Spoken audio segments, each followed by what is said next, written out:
Você tem sonhos, luta por eles, ou já viu seus sonhos mais bonitos se perderem pela estrada da vida? Já viu seus sonhos mais belos se transformando em pesadelo?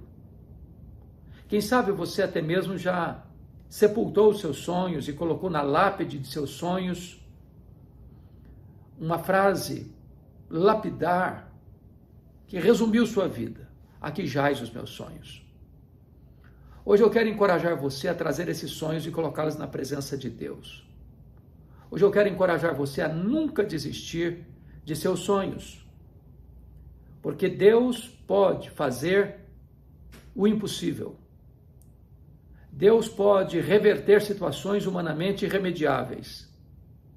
Deus pode reverter os diagnósticos mais sombrios. Deus pode fazer do vale um manancial, da noite escura de choro, uma manhã radiosa de alegria e celebração. A história de Ana, registrada lá no primeiro livro de Samuel, retrata esta importante realidade. Ana tinha um sonho, o sonho de ser mãe, o sonho de conceber. Mas o sonho dessa mulher piedosa está sendo adiado. Seu ventre é estéril, é um deserto, não pode conceber. Ana enfrenta muitos desafios na vida, como a zombaria da sua rival, a incompreensão do sacerdote Eli e até mesmo o desencorajamento do seu marido. Mas Ana nunca abriu mão de ver o seu sonho realizado. Ela chorou diante de Deus.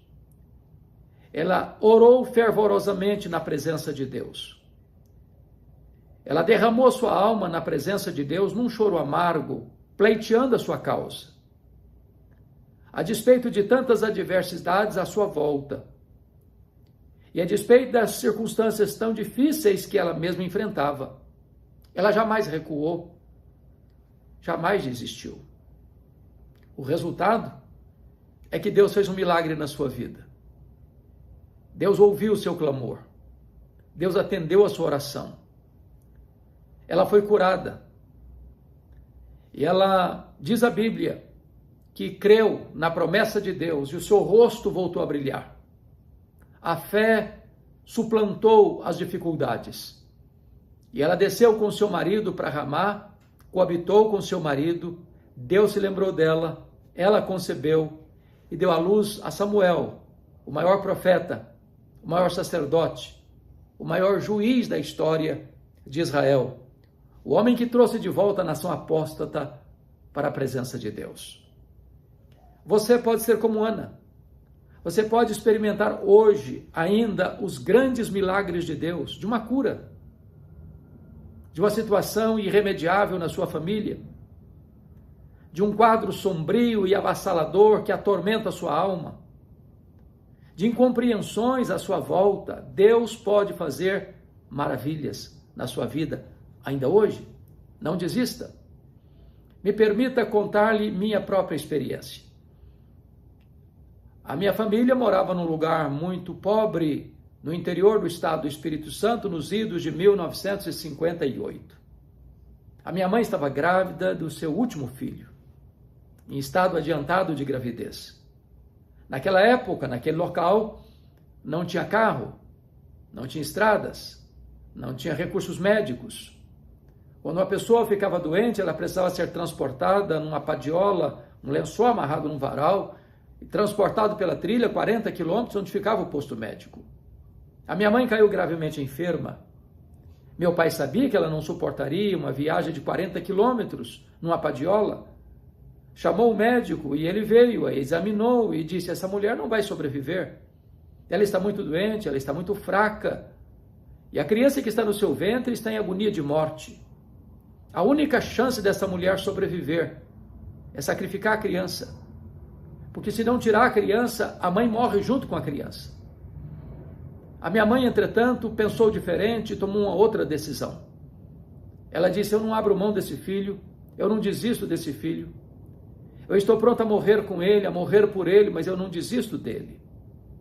E naquele momento de profunda angústia e dor, a minha mãe fez um voto a Deus e disse: meu Deus, se tu poupares a minha vida, se tu poupares o meu filho, eu vou consagrá-lo para ti, para que ele seja um pastor, um pregador da tua palavra. Deus ouviu a oração da minha mãe e eu nasci. Nasci na roça. Fui calçar meu primeiro par de sapatos aos 8 anos de idade, com as mãos calejadas. Onde eu morava não tinha escola, a não ser escola primária. Nunca ninguém tinha saído dali para fazer, além de 4ª série primária. Eu entrei na escola com 8 anos. Com 12 anos eu já tinha terminado os meus estudos, a 4ª série primária. Desde a minha infância eu tinha uma vontade muito grande de estudar, de aprender. E eu me dediquei a tudo que eu podia para ler o que eu podia ler. Na minha casa não tinha livros, mas tinha um dicionário velho. E com 10 anos de idade eu comecei a decorar as principais palavras daquele dicionário. Pela bondade de Deus, quando eu estava terminando o meu curso primário, com 12 anos de idade, a minha professora que me alfabetizou estava se mudando para Vitória. E ela, sabendo do meu sonho de estudar, me perguntou: você tem coragem de vir comigo? E eu, que nunca tinha dormido uma noite fora de casa, disse para ela: se os meus pais deixarem, eu vou. Com 12 anos, eu nunca tinha visto uma lâmpada elétrica. Fui criado a lamparina de querosene.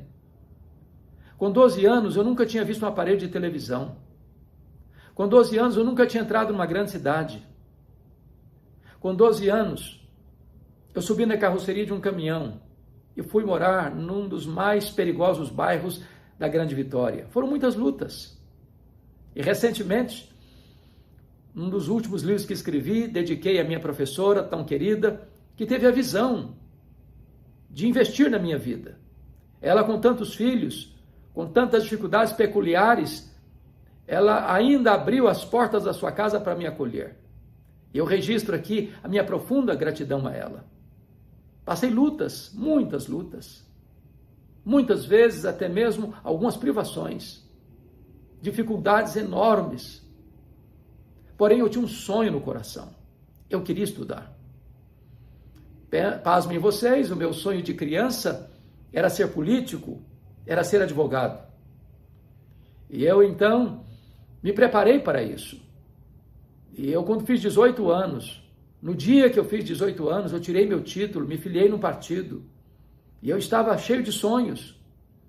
Eu estudava na época na Emater, do Ministério da Agricultura, e eu tinha sonho de terminar o 2º grau e fazer um vestibular e fazer advocacia e me tornar um advogado conhecido e um político de projeção. E então, certa feita, eu conversava com um presbítero amigo e contava para ele o meu projeto de vida.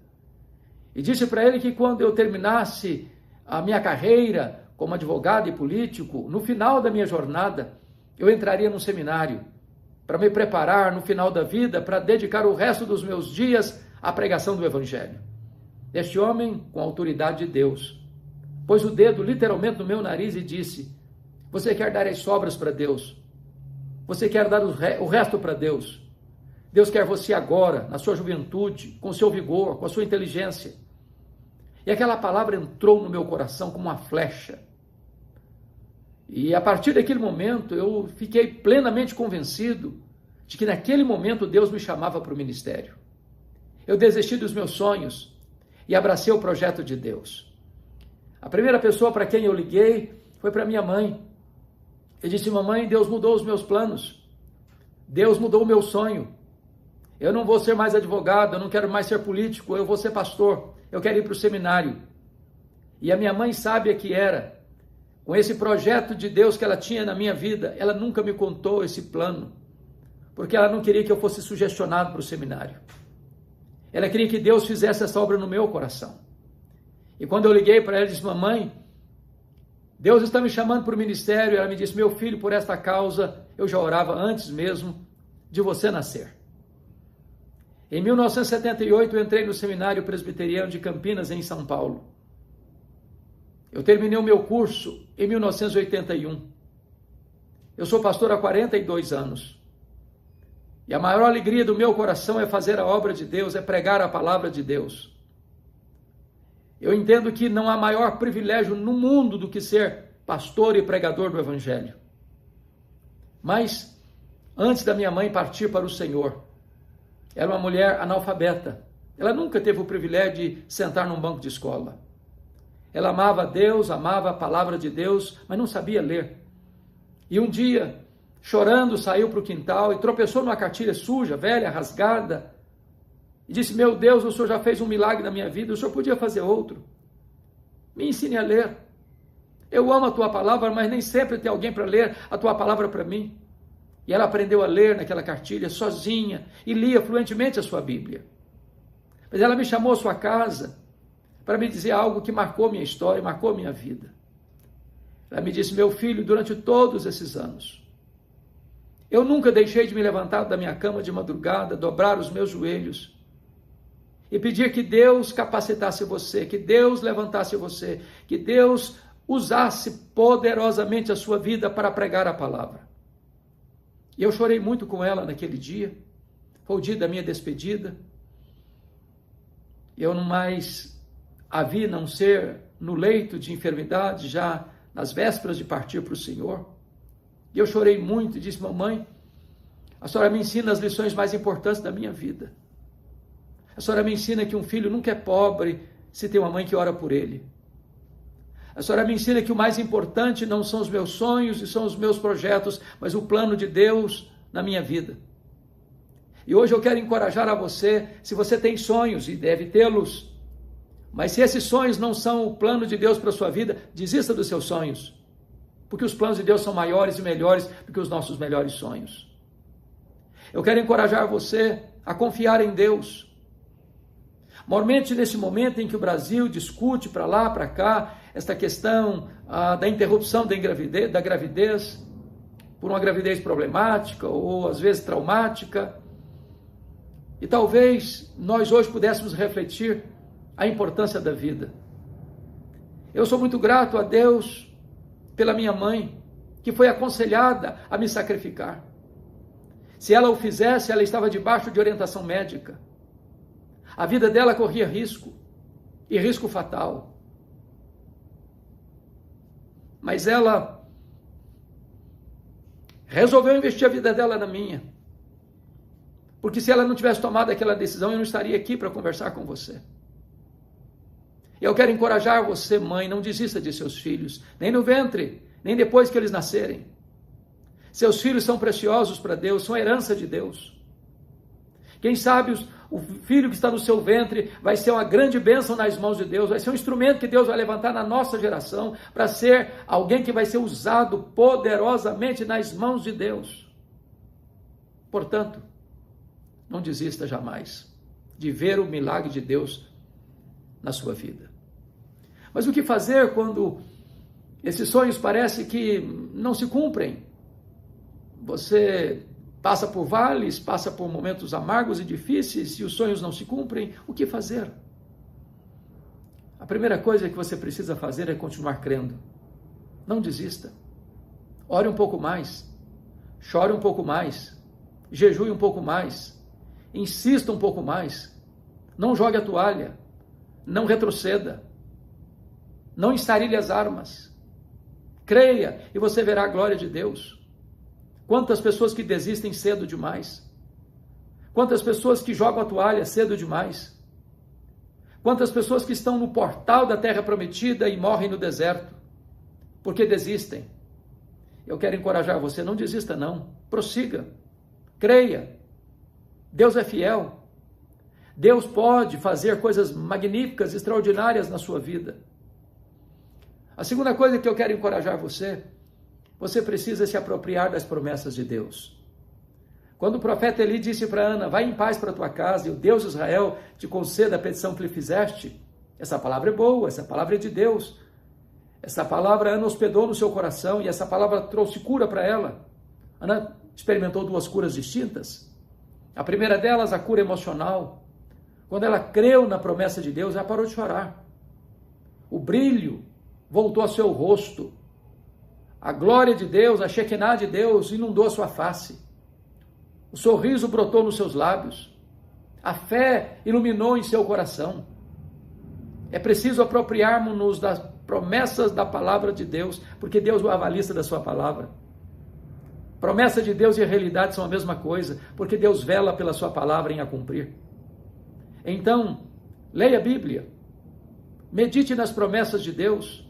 Deus vela pela sua palavra em a cumprir. Nenhuma das suas promessas cai por terra. Então confie em Deus e persevere um pouco mais, caminhe um pouco mais, creia e você verá as maravilhas divinas na sua vida.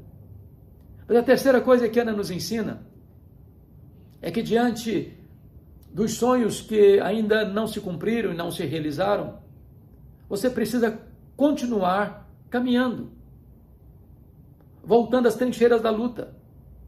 Ana queria ser mãe, mas ela vivia talvez nos quartos escuros, chorando, com o rosto banhado de lágrimas, ultrajada, humilhada dentro de casa e fora de casa.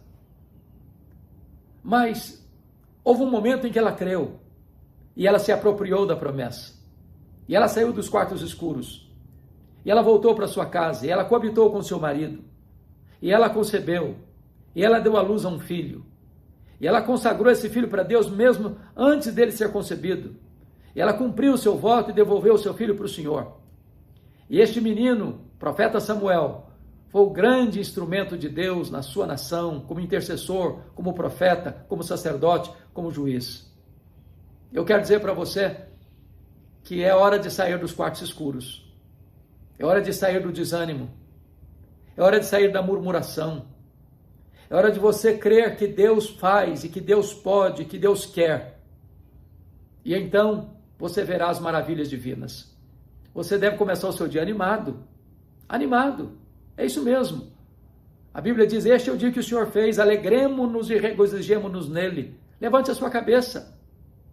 As dores do passado, Deus pode curá-las, Deus pode perdoar as suas transgressões, Deus pode fazer tudo novo na sua vida e recomeçar uma nova história na sua história. Então recomece, então se levante. Este é o dia da grande vitória de Deus na sua vida. Como disse um autor muito conhecido, Og Mandino, para você começar o seu dia animado, talvez você pudesse pegar o jornal, o melhor jornal da sua cidade, abrir o seu jornal, logo cedo, antes do café, e começar a leitura, mas não nas páginas políticas, não nas páginas econômicas, não nas páginas policiais, não nas páginas esportivas. Talvez essas notícias vão deixar você mais triste ainda. Comece a leitura lá na página do obituário, exatamente, na lista das pessoas que morreram, e você vai descobrir algo fantástico. Você vai descobrir que o seu nome não está nessa lista. Você vai descobrir que todas as pessoas que estão nessa lista dariam tudo para estar no seu lugar, mas elas estão mortas. Você está vivo.